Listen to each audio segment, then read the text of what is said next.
मराठा सेवा पतसंस्था आणि जिजाऊ ब्रिगेड यांच्या संयुक्त विद्यमानं दशनवरात्री निमित्त सावित्रीबाई फुले आणि जिजाऊ माँसाहेब यांच्या जयंती सप्ताहानिमित्त ऑनलाईन व्याख्यानमाला आयोजित केली गेली होती।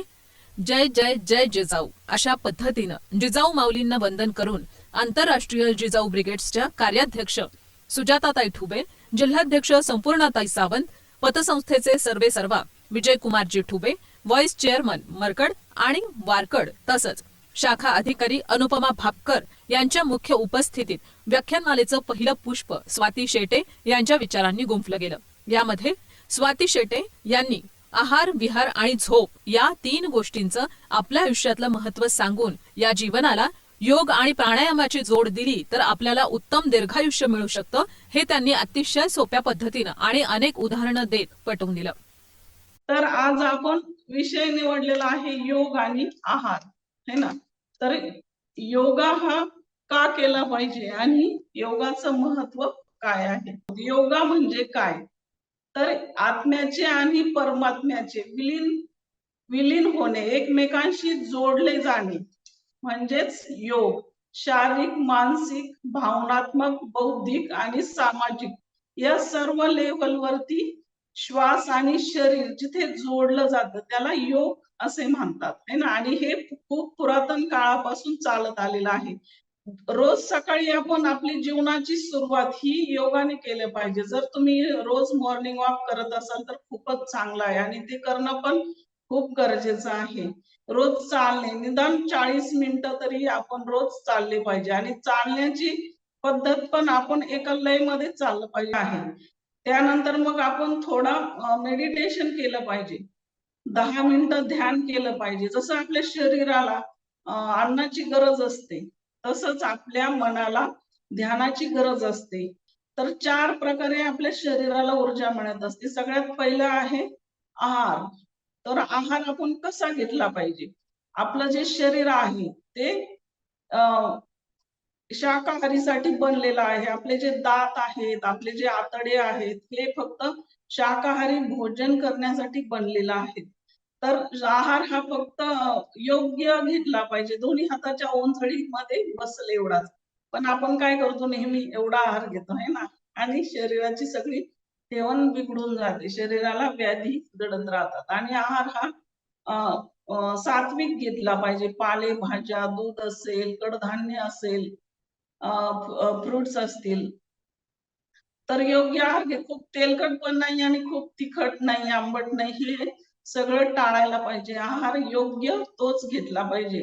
तर खूप जास्त आपण जर तिखट खाल्लं तर त्यामुळे पित्त वाढतं, शरीराला त्रास होतो। आणि त्यानंतर आहे आपल्या झोप।